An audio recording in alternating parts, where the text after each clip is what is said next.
Se você tem a sua Bíblia, por favor, abra comigo no livro de João, no capítulo 3, começando do versículo 14.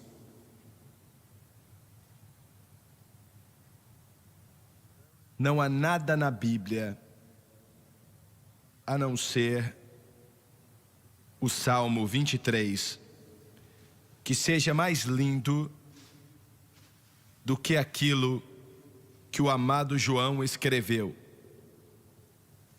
O interessante é que ele é conhecido como voz de trovão. Ele pregou contra o agnosticismo em seus dias, que ameaçou a igreja primitiva. E talvez o terceiro capítulo, juntamente com o capítulo 10, lendo também as palavras de Jesus, assim como nos capítulos 14, 15, 16 e 17, começando no versículo 14, Jesus disse, ele estava pregando para Nicodemos. Nos versículos anteriores, ele diz para ele que ele tinha que nascer de novo. Nicodemos, um dos homens mais ricos de Israel, supostamente o mestre da lei, ainda assim ele não entendia o que Jesus queria dizer. E agora Jesus diz para ele, da mesma forma como Moisés levantou a serpente no deserto, assim também é necessário que o Filho do Homem seja levantado. E ele estava falando da sua crucificação que viria, para que todo o que nele crer tenha a vida eterna. E o versículo 16, bem conhecido, que diz, porque Deus tanto amou o mundo que deu o seu Filho unigênito, para que todo o que nele crer não pereça, mas tenha a vida eterna. Pois Deus enviou o seu Filho ao mundo não para condenar o mundo, que é uma declaração muito linda, e graças a Deus por isso, mas para que este fosse salvo por meio dele.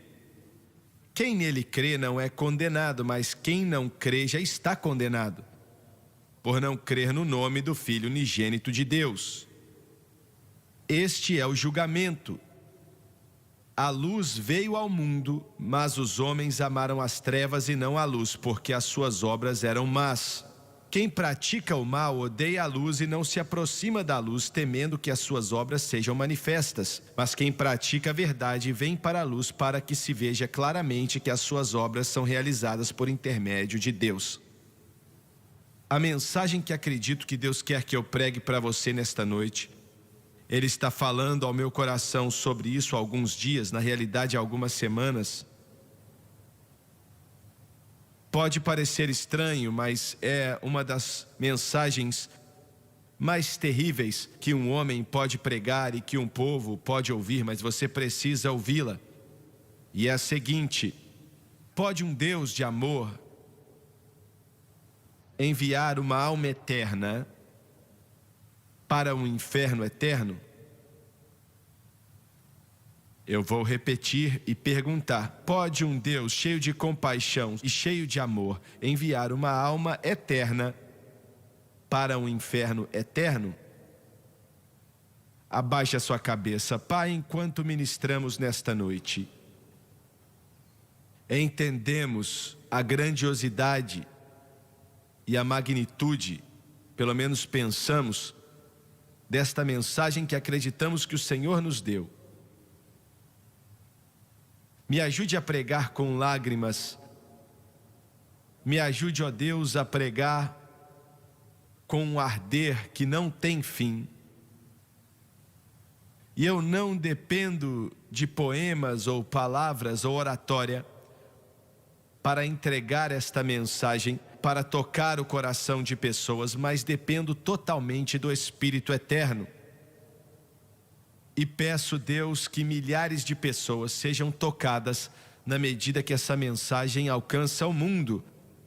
E peço tudo em nome de Jesus. E todos dizem amém e amém. Um de meus queridos amigos, um ministro do Evangelho, um homem que tenho muita consideração por ele, não vou dizer o nome dele, mas Ainda quando jovem, quando era adolescente, ele descobriu que tinha doenças muito sérias e alguns dos melhores médicos do mundo disseram para ele que ele não iria mais viver, que seria impossível continuar. A qualquer momento ele ia morrer. E ele tinha 15 anos de idade naquela época. Ele estava de cama, não podia nem colocar os pés no chão. Na maioria dos dias, ele ficava inconsciente. E antes de adoecer, com essa doença de sangue de coração, ele era membro de uma certa igreja. Ele era fiel, não perdia um culto, tinha sido batizado nas águas.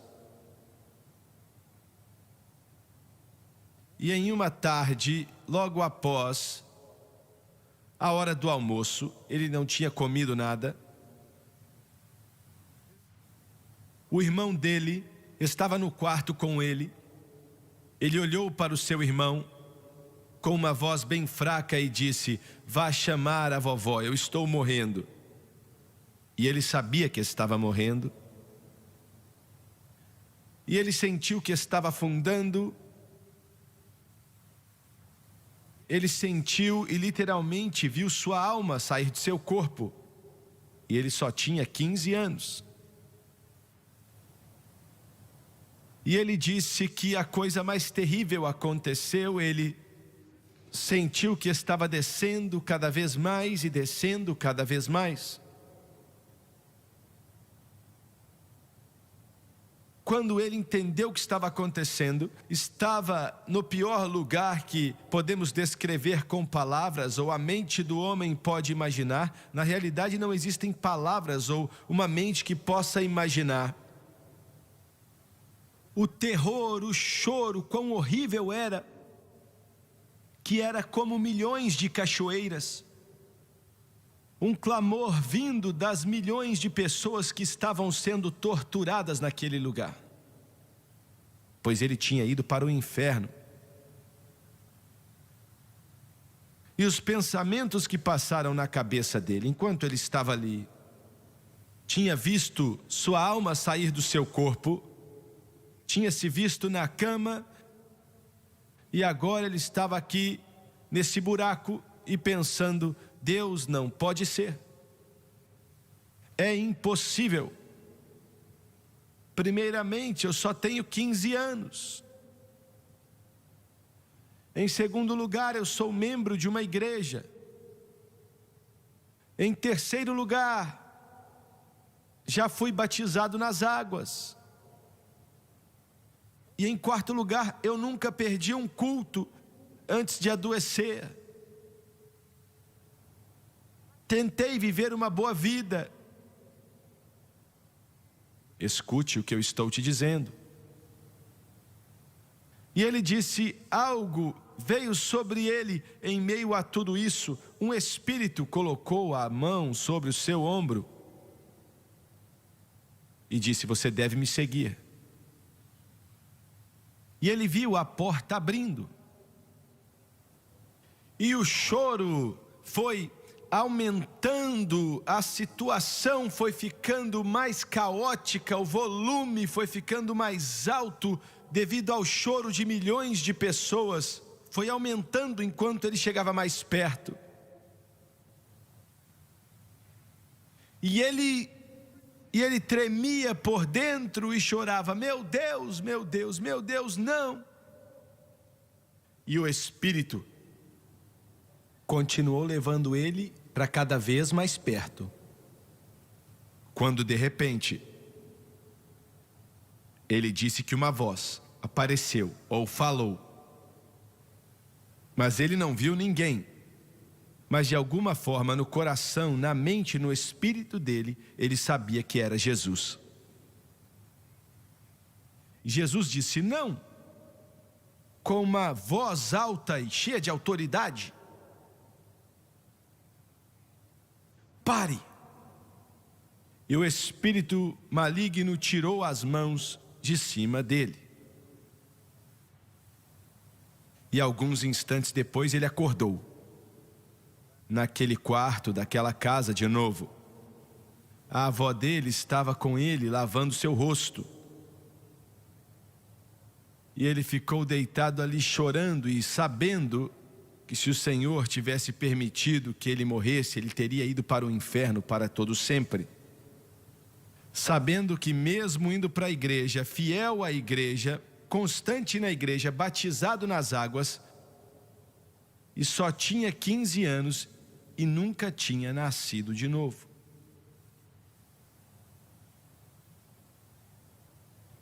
Hoje ele é um poderoso pregador do Evangelho. E quero fazer a primeira pergunta nesta noite. Esta é uma mensagem que chegamos a um ponto onde quase nunca ouvimos algo desse tópico sendo pregado hoje em dia. Será que um Deus de amor pode enviar uma alma eterna para o inferno? E em primeiro lugar, como é que sabemos que existe esse lugar chamado inferno? Fizeram uma pesquisa há pouco tempo atrás nos Estados Unidos. E o interessante é que a maioria das pessoas que participaram da pesquisa disseram: sim, acreditamos que existe algum tipo de lugar. Como ele é exatamente, nós não sabemos, mas existe um lugar assim. E quando perguntam: quem você acha que vai para lá?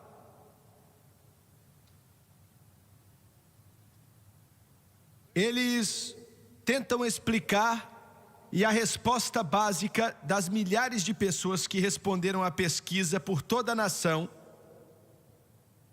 eles como que se estivessem dando permissão, alguém como Adolf Hitler e Joseph Stalin podem até ter ido para lá, e mais ninguém.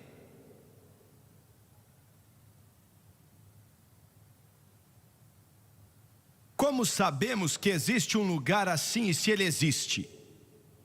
A maioria dos pregadores hoje não acreditam que existe. Preste bem atenção. A maioria dos pregadores que estão pregando pelos púlpitos deste país e em vários púlpitos do mundo, que se dizem cristãos, não acreditam em um lugar chamado inferno.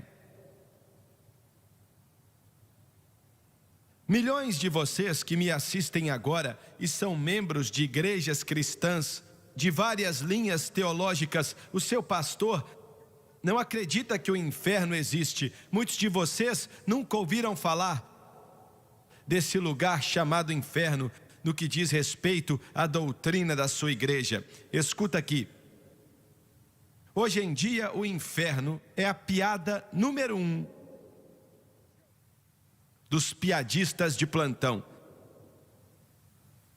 É a palavra mais usada para se xingar entre os seres humanos. O inferno é uma palavra religiosa. Não chega a ser um palavrão, mas é uma palavra religiosa. A palavra condenado e inferno são palavras religiosas e são simbolismos. A palavra inferno e a palavra condenado. Uma frase que muitas vezes é repetida pela televisão e milhões repetem quando não gostam de alguém, falam: ah, vai para o inferno. E eles não chegam nem a sonhar o que acabaram de dizer. Não tem a menor ideia as conotações da palavra que você acabou de usar e a condenação de uma alma eterna para um lugar assim. Vá para o inferno.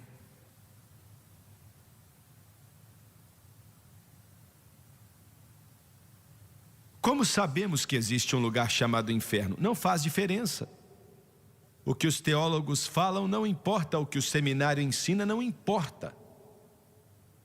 O que os educadores dizem não importa, o que o evolucionista diz não importa.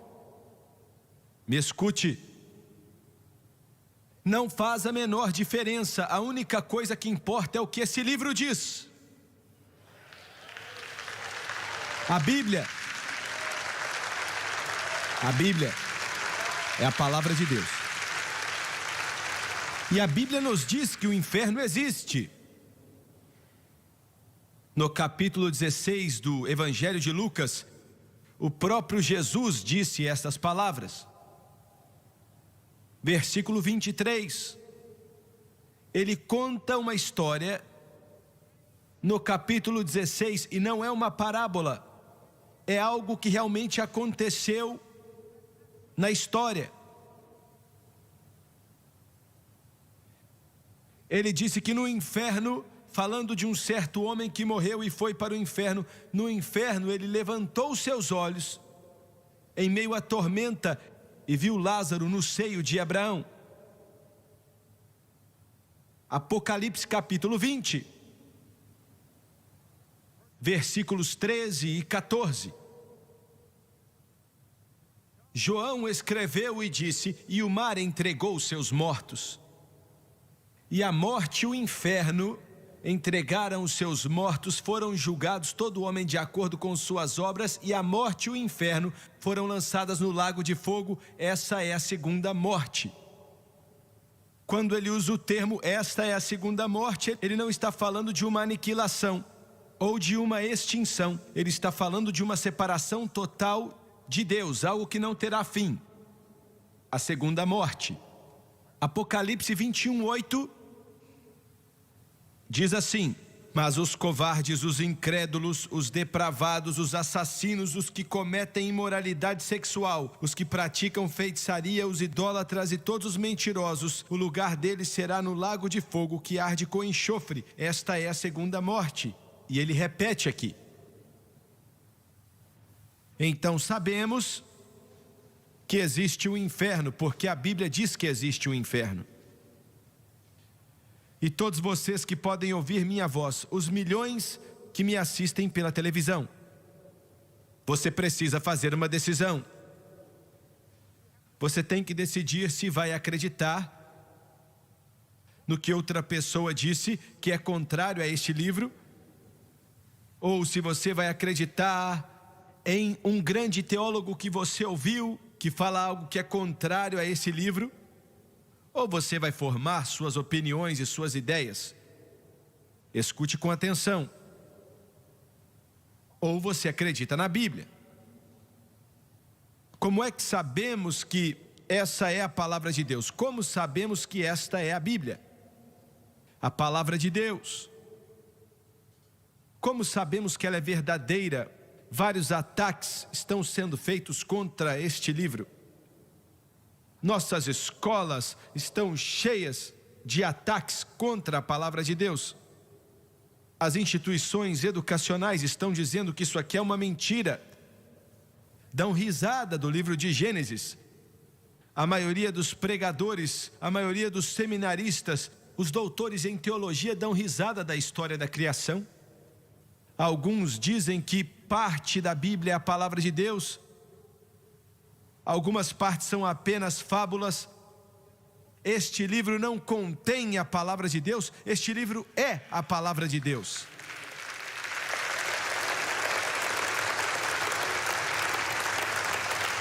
Como é que sabemos disso? Como é que sabemos? A sua alma eterna depende disso. A sua alma eterna está em jogo. E como é que sabemos que isso é verdade? Como sabemos que isso não é um compilado de histórias e fábulas? Eu sei que você está pensando, será mesmo que tudo que está aí aconteceu? Veja bem, a Bíblia é um livro de história e de profecia. E se um pedaço dessa história estiver errado, então tudo está errado. Eu vou repetir. Se existir um só erro, não estou falando da tradução, existem erros na tradução, mas no autógrafo original, na cópia original, se tiver alguma contradição ou erro ali, pode jogar tudo no lixo, porque não vale a pena acreditar nisso. Mas estou aqui para te dizer que não existe nenhum só erro só, pois ela é a palavra de Deus, desde Gênesis até Apocalipse.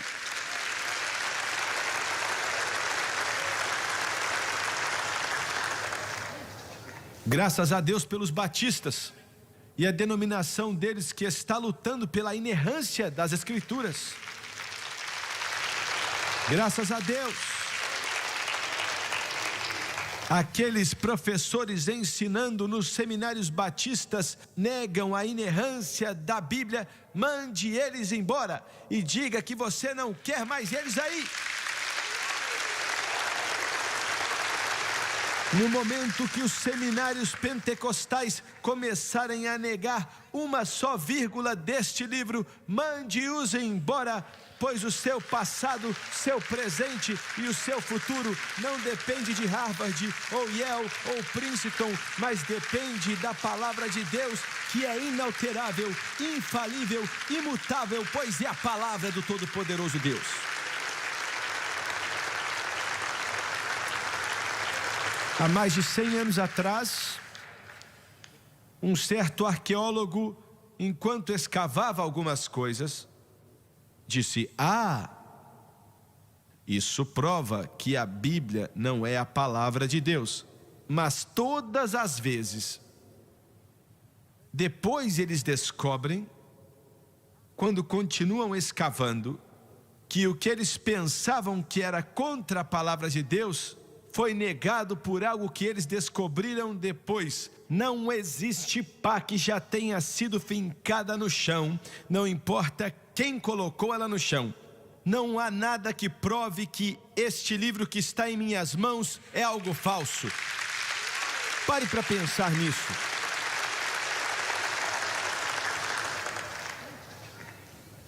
Não existem manuscritos originais hoje em dia, pois foi escrito em papel muito perecível.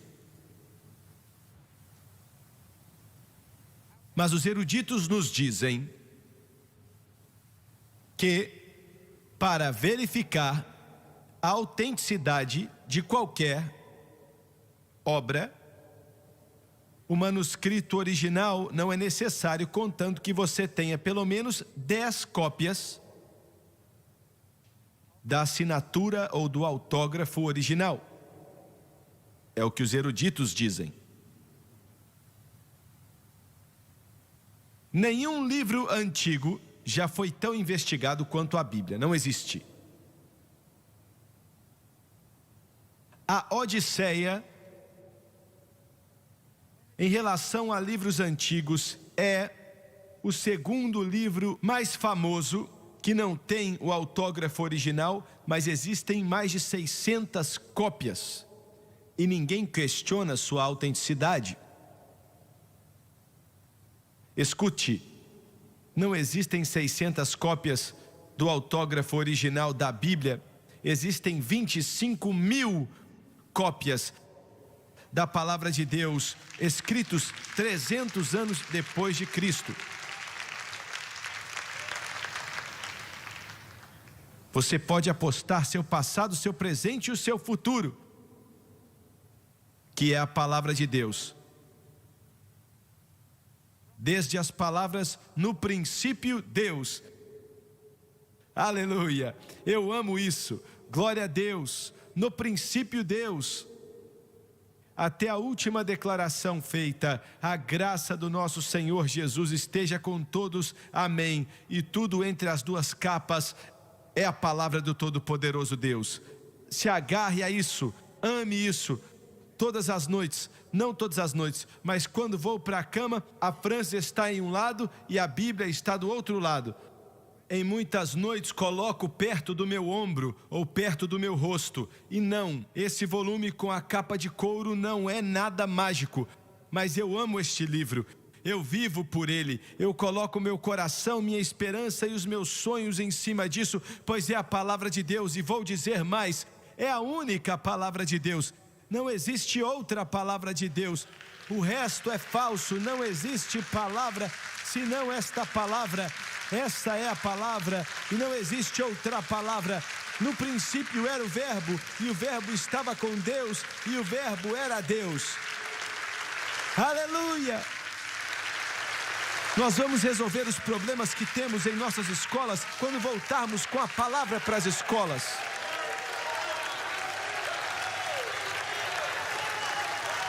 Quando voltarmos com a palavra para nossas casas, vamos resolver os nossos problemas dentro de casa. Quando colocarmos a palavra sobre nossos casamentos, os casamentos vão se acertar. Quando trouxermos a palavra para o Congresso, então vamos resolver os problemas do Congresso. Aleluia! Quando a palavra voltar para as faculdades, vamos resolver os problemas das faculdades. E eu sei que a palavra de Deus e a palavra me diz que existe um lugar chamado inferno. E que tipo de lugar é este lugar chamado inferno? Como ele é? Pense nessa pergunta. A Bíblia nos diz que existe um lugar chamado inferno. E que tipo de lugar é esse? Apocalipse capítulo 20, versículo 10. João disse: e o diabo que os enganou foi lançado no lago de fogo e enxofre, aonde a besta e o falso profeta serão atormentados dia e noite para todos sempre. Ou seja, por séculos sem fim, eternamente. Primeiramente, o inferno é eterno. Pense nisso, é o pensamento mais terrível que alguém pode ter, porque a Bíblia também nos diz que largo é o caminho que leva à destruição e muitos entram por ele, estreito é o caminho que leva à vida e poucas pessoas encontram. A maioria da raça humana, e digo isso com o coração partido, a maioria da raça humana morreu e foi para o inferno. A maioria da raça humana hoje está a caminho do inferno. Largo é o caminho e muitos seguem por ele, mas o caminho que leva à vida é estreito e poucos o encontram. Aqueles que estavam lá no princípio da criação, enviados para lá, foram para lá e estão lá até hoje, estarão lá para todo o sempre. Eterno, não tem como nossa mente entender ou compreender uma terminologia assim, para sempre. Me escuta aqui, eu quero que você pense nisso. É muito difícil para a gente voltar ao princípio dos tempos. A Bíblia é o único livro no mundo que realmente dá a história do princípio da humanidade. Cronologicamente ninguém sabe exatamente quando foi, aproximadamente 6.000 anos, talvez 7, talvez mais. Mas se foi basicamente 6.000 anos, então só tivemos 5,5 milhões de horas que se passaram desde o princípio dos tempos. Pense no que te falei. 5,5 milhões de horas. Olha, todos vocês aqui, todos vocês que assistem pela televisão, você não foi criado, você não passou a existir como resultado de uma sopa primordial. Um produto, um acidente da evolução. Os humanistas nos dizem que você é apenas mais uma parte do reino animal. Você é parte do reino animal. Mas o que te faz diferente do reino animal é que você tem o sopro de Deus em você. Você é uma alma e um espírito que viverá para todo sempre. Entenda isso. Deus colocou a eternidade no coração. Vocês que estão aqui nesta noite, vocês que assistem pela televisão, daqui a 1 milhão de anos você ainda vai estar vivo. Daqui a 1 bilhão, daqui a 1 trilhão de anos vocês ainda vão estar vivos. Imagina só. Olha, você é feito de forma tão maravilhosa. O corpo volta para o pó da terra, esperando a ressurreição. A alma e o espírito vivem para sempre. Os humanistas dizem que você é apenas mais uma parte do reino animal e quando você morrer, acabou. É como um cachorro colocado em um buraco aí. Escute aqui. É por isso que a vida humana está se tornando cada vez mais barata. Porque se o homem não tem alma e não tem espírito, o homem é apenas um acidente biológico, um produto da evolução ou um resultado de alguma sopa primordial de algum lugar. Então, você não vale nada. Por isso temos o aborto. Porque qual é a diferença? Afinal, é apenas um pedaço de pele, é apenas um feto. Não é nada. Por isso hoje estão argumentando sobre a morte dos idosos, a eutanásia. O Hitler os chamava de comedores inúteis. Porque você não pode produzir mais nada, então você já não vale nada. Então vamos nos livrar de você. Vai para qualquer país do mundo que não considere esse livro como algo precioso e a vida humana é barata. Você sabe por que o lema dos fuzileiros navais dos Estados Unidos é: trazemos nossos mortos, os que estão morrendo e os que estão doentes? É por causa do princípio judeu-cristão que o homem é mais do que um pedaço de carne, o homem é uma alma eterna.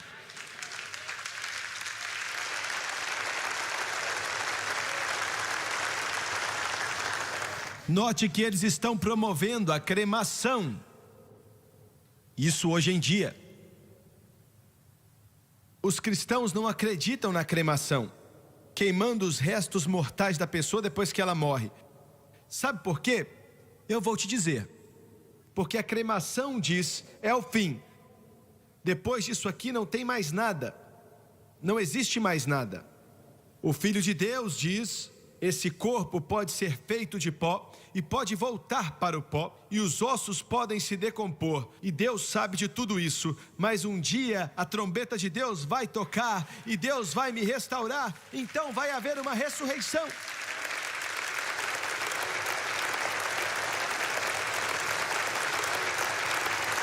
O inferno é eterno. Eu oro, Deus me ajude a dizer isso corretamente. Eu tenho 51 anos de idade pregando essa mensagem e hoje sinto mais do que nunca, o tempo está passando e eu estou contando os dias. Deus, eu tenho que fazer aquilo que o Senhor me mandou fazer.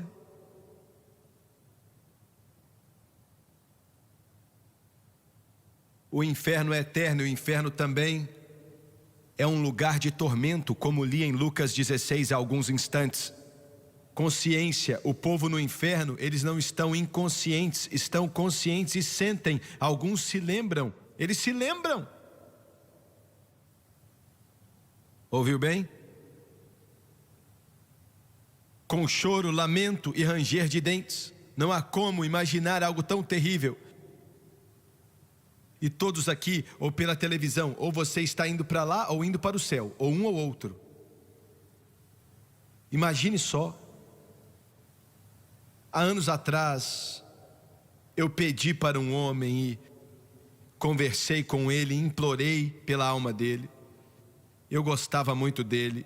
Ele era daquele tipo que todo mundo gostava dele, era jovem, saudável, com uma personalidade tremenda. E até hoje posso me lembrar, trabalhávamos para a mesma organização. Isso foi antes de começar no ministério, há anos atrás. E me lembro, a última vez que conversei com ele, eu me assentei na beira de um rio, quando ele operava uma máquina onde trabalhávamos. Então eu falei sobre a eternidade com ele, falei da alma dele, falei com ele sobre o céu e sobre o inferno. Deus tocou o coração dele. Eu sentia, eu consigo me lembrar vividamente, eu lembro do poder do Espírito Santo tocando a vida dele. Mas ele disse não. Sabe o que ele me falou? Chorando, ele foi muito sincero e disse: Jimmy, se eu aceitar Jesus, vou ter que largar muitas coisas que eu gosto de fazer. Eu sei que são erradas e eu não quero parar. Meu plano é ficar rico. E ele estava executando o plano. E sei que vou ter que parar de fazer algumas coisas erradas que eu estou fazendo para seguir a Deus.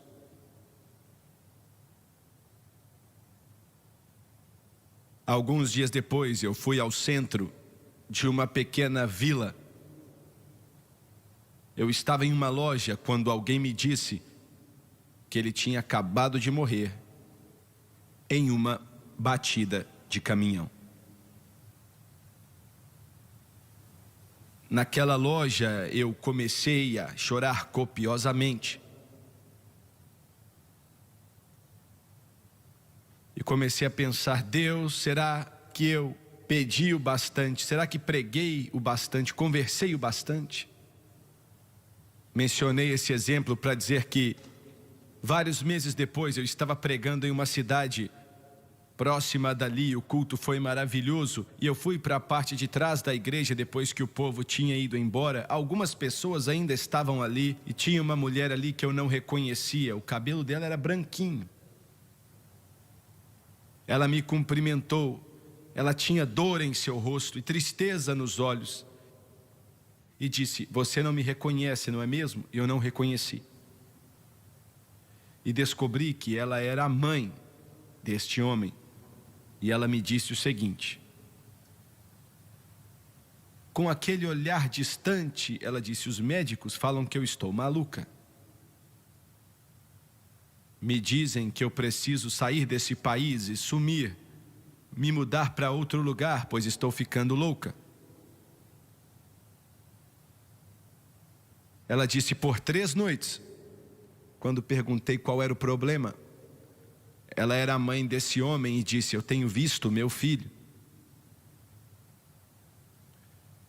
E ali ela chamou minha atenção e eu falei: como é? E ela disse: eu vi o meu filho.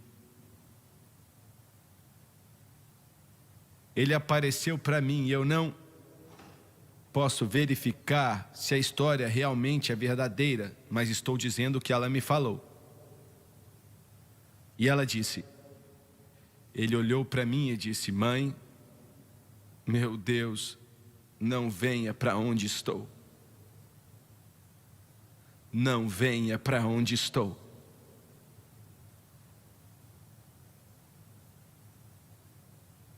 E Lucas 16, do versículo 27 ao 31, o homem diz: por favor, deixe-me voltar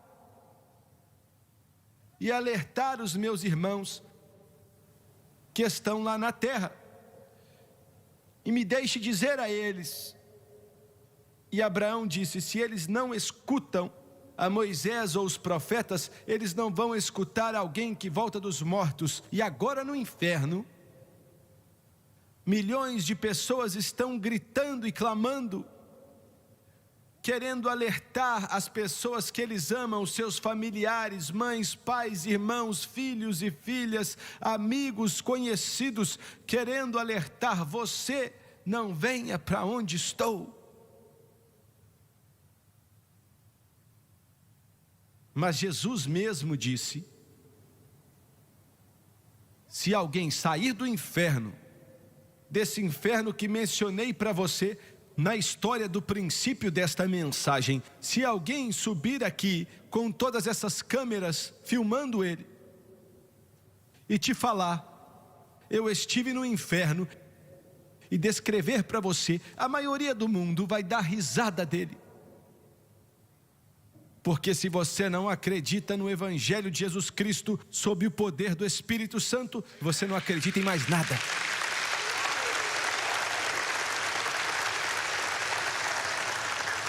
Muito bem, quem vai para o inferno? Quem está indo para lá? Apocalipse 20:15. João escreveu: aqueles que não foram encontrados no livro da vida foram lançados no lago de fogo. se o seu nome não estiver escrito no livro da vida do Cordeiro, ele não disse, se você não for membro da Igreja Batista, ou da Assembleia de Deus, ou do Nazareno, ou da Católica. Ele não disse, se você não deu um certo valor, ou não contribuiu. Mas ele disse, se o seu nome não estiver escrito no livro da vida do Cordeiro. Escute, vou fazer declarações chocantes agora aí, preste atenção.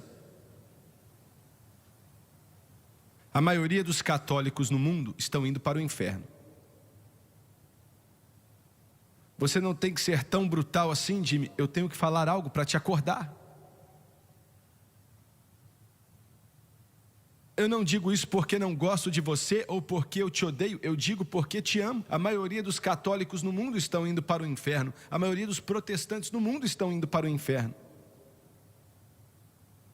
Eu me tornei seu inimigo porque te digo a verdade? Não existe pregador no mundo que tenha sido abusado como eu. Vários repórteres têm imprimido mentiras sobre mim nos jornais. Eu mal aguento ler o que eles falam sobre mim de tão pesado que é. Mas tudo vai valer a pena se eu conseguir tirar uma alma do inferno e levá-la até Jesus e a vida eterna.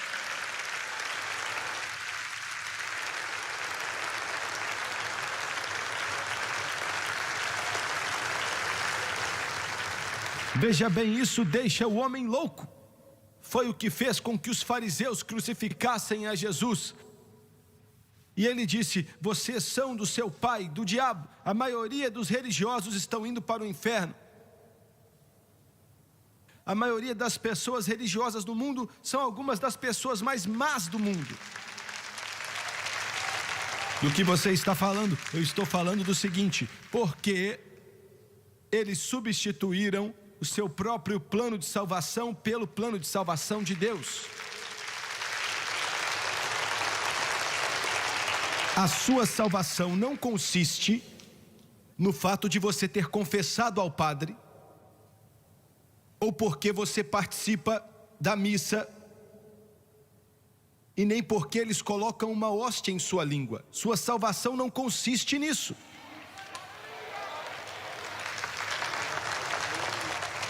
A sua salvação não é que você se tornou membro da primeira igreja batista, ou da primeira igreja metodista, ou presbiteriana, ou Assembleia de Deus, ou Igreja de Deus, Nazareno, ou qualquer outra igreja. Milhões de pessoas religiosas, que são religiosas e falam de Deus. Eles falam de Deus o tempo inteiro, mas estão indo para o inferno. Olha, eu quero dizer algo para você. Vai irritar algumas pessoas, alguns não vão acreditar, não é problema meu. Eu só estou entregando a mensagem. Eu sou apenas o mensageiro. Eu não faço a lei, eu nem reforço a lei. Eu apenas digo o que a lei é. Eu sou apenas uma voz clamando no deserto, prepare o caminho do Senhor e endireite as suas veredas. Sou um mensageiro dizendo, o machado está colocado à raiz da árvore, e a árvore que não dá fruto é cortada e lançada no fogo. Preste bastante atenção, quero que vocês escutem o que estou dizendo. Vocês que estão agora se perguntando o que esse homem vai falar, hein? Vou dizer algo que vai te chocar. Me mostre um homem que é bom e generoso. E eu li a respeito de um homem assim, que pega todo o dinheiro que ele recebe e gasta pouco consigo mesmo. A comunidade tem visto ele com as mesmas roupas por muito tempo. Roupas limpas, mas as mesmas roupas. A caminhonete dele está caindo aos pedaços. Ele pega todo o dólar que ele consegue arrecadar, transforma em comida e leva para famílias necessitadas. E você vê a caminhonete dele andando pela cidade, sempre entregando comida, pão. Isso é algo nobre. Queria que tivéssemos um mundo cheio de pessoas assim. Eu não tenho nada senão elogios. E eu tiro o chapéu para qualquer pessoa assim. Deixa eu continuar. Outro dia, a Madre Teresa de Calcutá, na Índia, um multimilionário dos Estados Unidos, estava vendo ela lavando as feridas de um pobre e doente ser humano. Ele olhou para aquele pedaço de carne humana e disse: eu não faria isso por $1 milhão. E a Madre Teresa disse: eu também não faria por $1 milhão.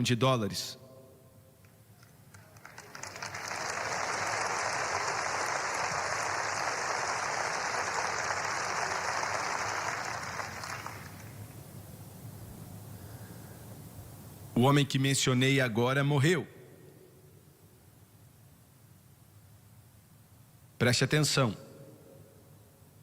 Se esse homem, mesmo sendo muito nobre, se ele não aceitou Jesus como Salvador, e eu não digo isso com alegria no coração, mas ele morreu e foi para o inferno.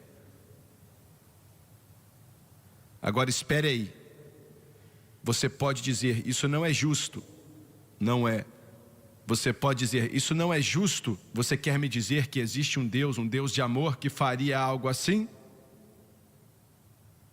É disso que eu não gosto em seu cristianismo, pregador. Não vem me dizer que ele não foi para o céu, não. Olha o que ele fez. Você não vai para o céu baseado no que você faz, mas confiando no que ele fez na cruz do Calvário há mais de 2000 anos atrás.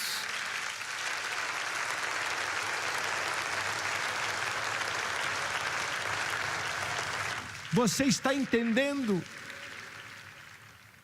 Você me entende? Mas isso é estreito demais, eu não gosto. Por que você não gosta?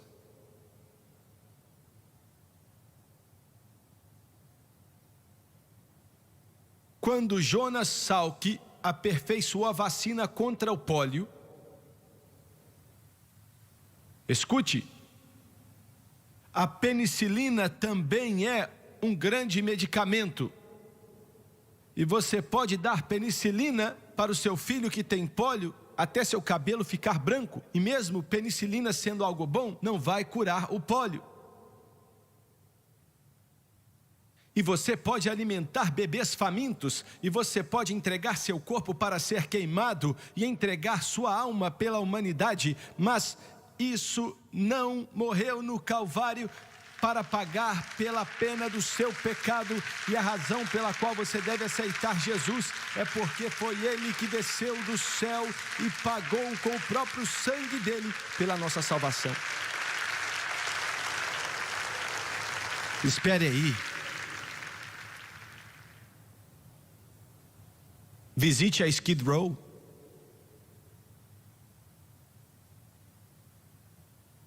Vá até lá conversar com um morador de rua que vai estar fedendo. Você pode sentir o cheiro do álcool. Não fez nada na vida senão enganar e roubar. Ele não é nada. Se a maioria da humanidade dissesse a verdade e o que pensa, eles diriam: deixa ele morrer, ele não vale nada.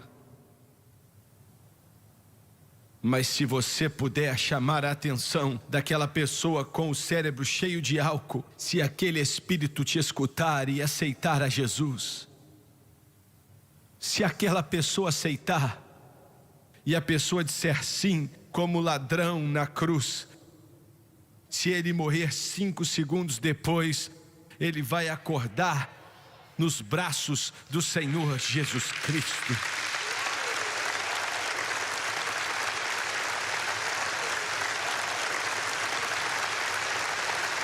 Jimmy Swaggart, você está me dizendo que este homem que entregou tudo que tinha para alimentar os famintos, que era a personificação das boas obras, isso não é importante? Sim, isso é muito importante. Mas não salva ninguém.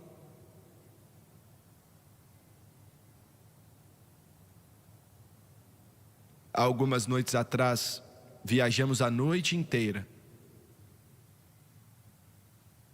de Nova York para Tel Aviv. Estive acordado o dia anterior, naquela noite dormi talvez por 1 hora. E nós chegamos em Tel Aviv, mais ou menos 3 horas, talvez 2 horas da tarde. E os altos-falantes dentro do nosso avião, antes de pousar, começaram a tocar aleluia, aleluia, aleluia.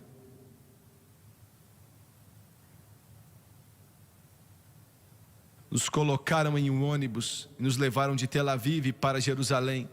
E nunca vou esquecer, eu estava tão cansado, desgastado, o trânsito estava pesado, chegamos lá, era 4h30, aquelas ruas estreitas de Jerusalém estavam com muitos carros, pessoas buzinando, engarrafamento, e o carro parou por causa do trânsito.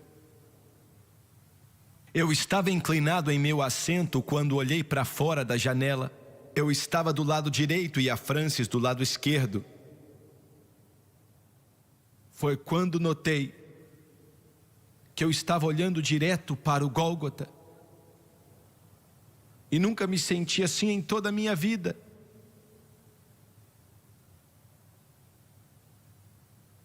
Uma estação de ônibus ali embaixo daquele monte, com a fumaça poluindo o ar.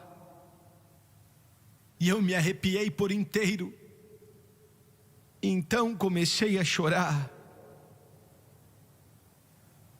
Enquanto olhava para aquilo, não queria dizer nada ali, mas o que representava sim. Pois ali há 2000 anos, Deus enviou o Filho dele porque ama este mundo.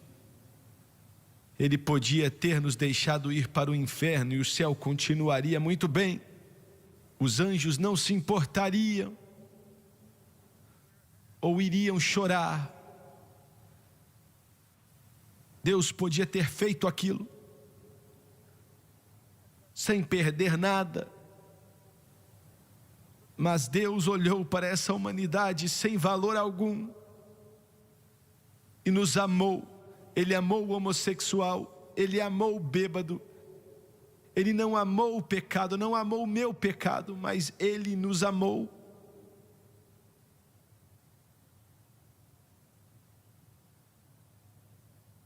E caminhou perfeitamente por 33 anos e meio.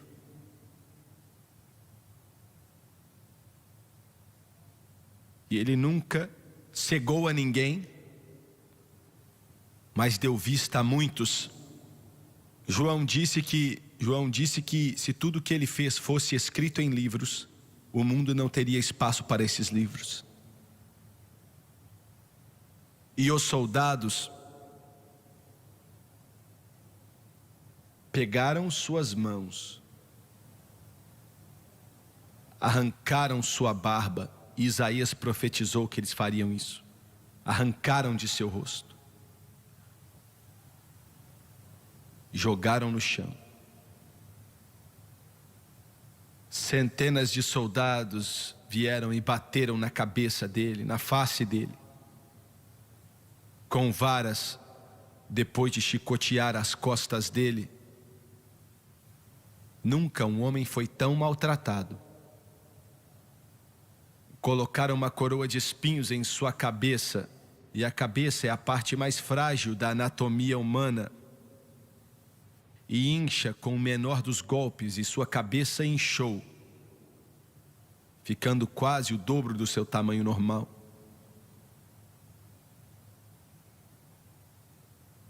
E colocaram uma cruz em suas costas.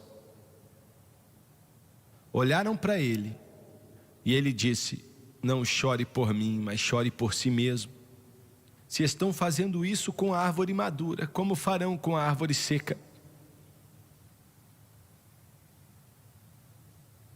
E pregaram ele. Os pregos não foram colocados nas palmas de suas mãos, mas sim nos pulsos, porque no hebraico original, o pulso, as mãos e os dedos são uma palavra só.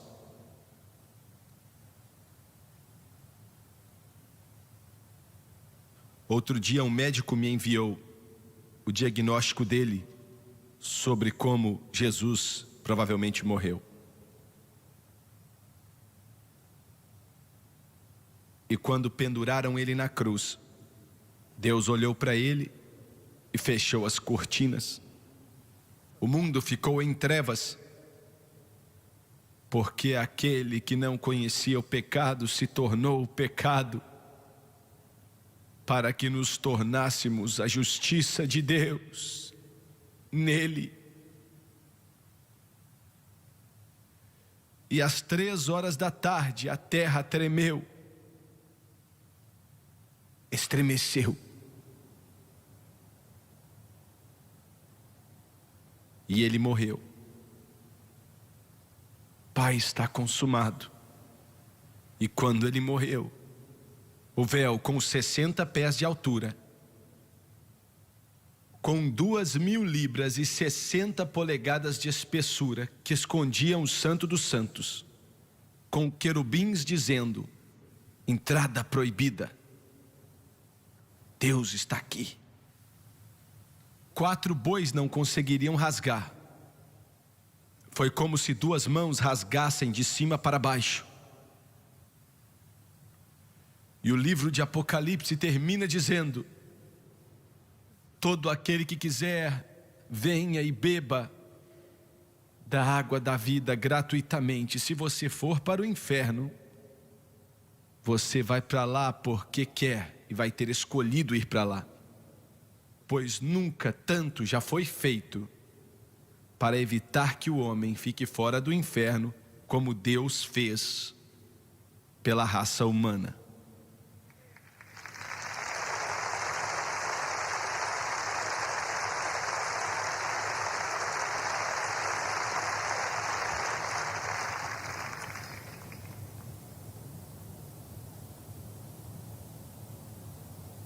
Abaixe a sua cabeça, por favor.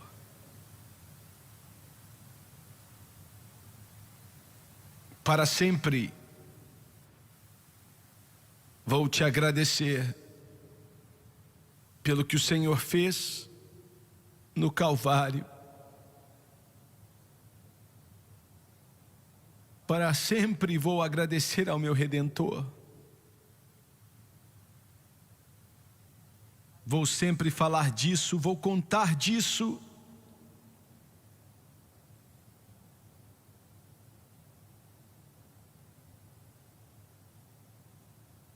E para sempre vou te agradecer.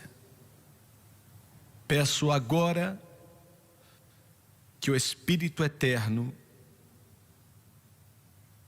visite esse esposo, esposa, homem, mulher, filho, filha, irmão ou irmã.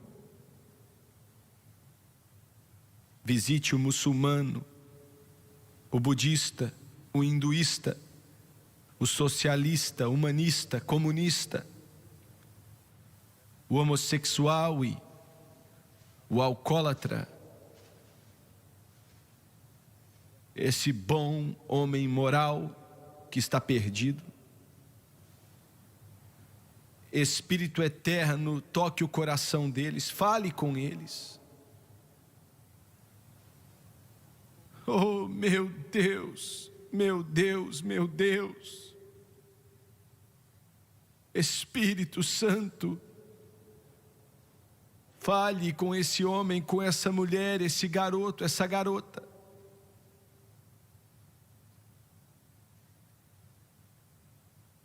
Eu peço em nome de Jesus, de cabeça baixa e olhos fechados,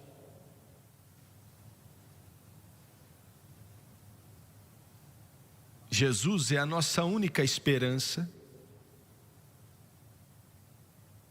Não tem outro caminho. Nesta noite eu não estou pedindo para você vir para a minha igreja ou me cumprimentar, pois não posso curar o quebrantado de coração, mas peço que você venha para Jesus. Quantos aqui neste ginásio nesta noite, em Louisville, no Kentucky, e quantos entre os milhões que nos assistem pela televisão, podem dizer: Jimmy Swaggart, em meu coração, eu não quero ir para o inferno e não quero ficar perdido. Eu não quero morrer perdido. Você pode orar por mim? Eu preciso de Jesus, não estou vivendo corretamente. Levante sua mão para que Deus veja. Eu não vou te envergonhar. Todo o céu está olhando para você, todo anjo está olhando, o Espírito Santo está falando com você e Deus está olhando. Levante sua mão. O Eric está tocando aquele antigo hino. Tem um lugar na cruz para você. Levante a mão. Continue levantando aqui na frente. Ele está falando ao seu coração. Dentro de você, você sabe se já aceitou Jesus ou não. Quantos na arquibancada, lá em cima, aqui no meio, levante a mão, ore por mim, eu não vou te envergonhar, estou vendo a sua mão. Continue levantando a mão até lá atrás. Você aí na parte de trás, Deus está te vendo. Aqui do lado esquerdo, quantos podem levantar as mãos? Estou vendo vocês por todo este ginásio. E eu sei que a maioria de vocês não está em uma igreja, vocês que estão assistindo, aonde quer que você esteja, América do Sul, América Central, no Caribe, Europa, Ásia ou África, ou pelas ilhas do oceano, ou aí na sua casa, ou nesse hotel, aonde quer que você esteja.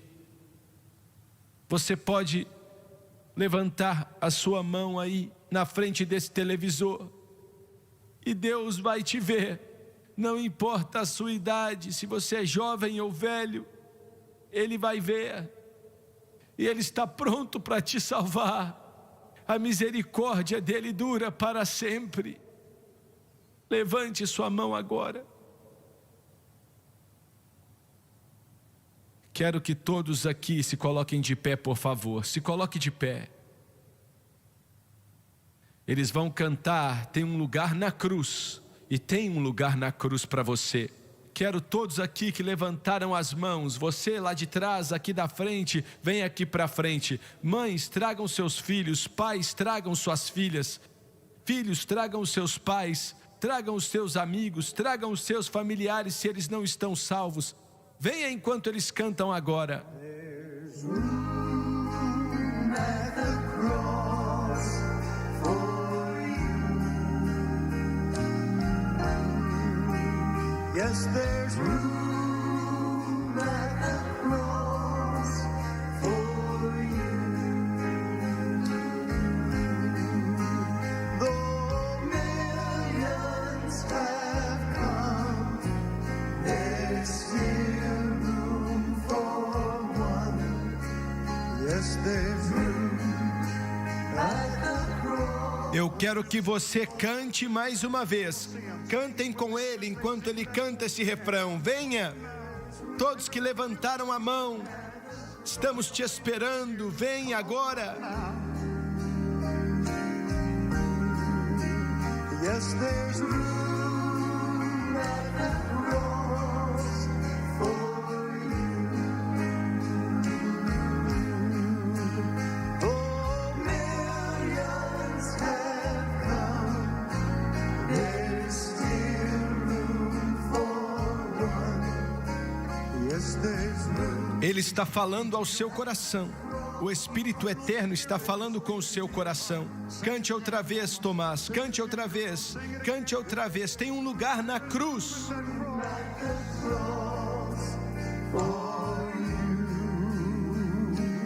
Venha ajudá-los aqui na frente.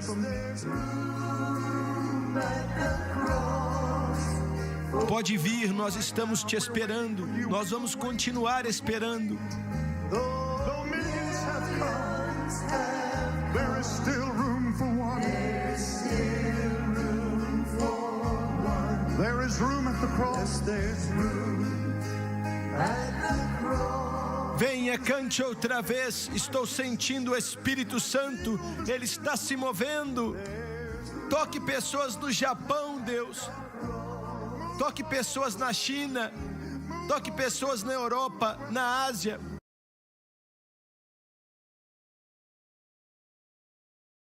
Central, na América do Sul. Toque as Filipinas, Senhor.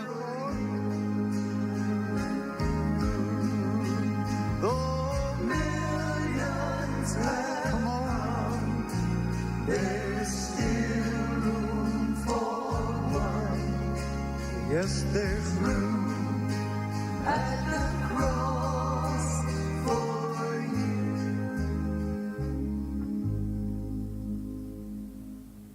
Olhe para mim por alguns instantes, rapidamente. Eu quero que você saiba que Deus ama você. E nenhum de vocês, preste atenção, foi o que Ele me mandou te dizer. Diga para eles que eu não vou lançar nenhum deles fora. Nenhum. Não temas, a porta está aberta para todos.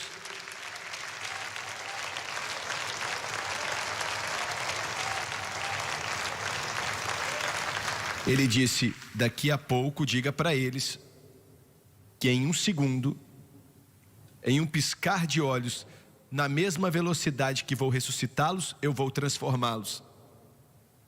Em um segundo, eles estão perdidos. E no próximo segundo, eles estão salvos. Aleluia! Uma nova criatura em Cristo Jesus.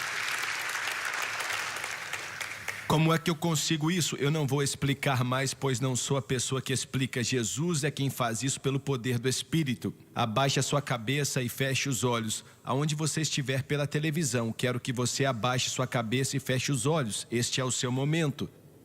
Ele vai escrever o seu nome no livro da vida e vai mudar o seu coração. Vamos orar. Eu quero que você repita em voz alta comigo e de coração. Com sinceridade. Querido Deus do céu, sou um pecador perdido. Eu mereço ir para o inferno.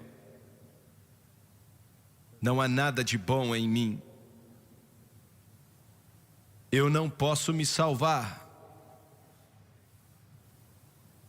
Então venho a Ti para ser salvo. Estou pedindo agora mesmo, como pecador, perdido, de acordo com a Tua palavra, lava-me com o Teu sangue precioso, muda-me com o Teu grande poder, remove o meu coração duro e substitui por um coração sensível. Substitui pelo Teu Espírito e de acordo com a Tua palavra, Romanos capítulo 10, com a minha boca, diante do mundo inteiro, eu confesso o Senhor Jesus e em meu coração eu creio que Deus ressuscitou a Jesus dentre os mortos e que Ele está vivo. E o mesmo poder que o ressuscitou dentre os mortos, agora mesmo, muda a minha vida. De acordo com a palavra dEle, eu creio. Agora, eu estou lavado, estou limpo, estou santificado, estou justificado, eu estou salvo. Aleluia!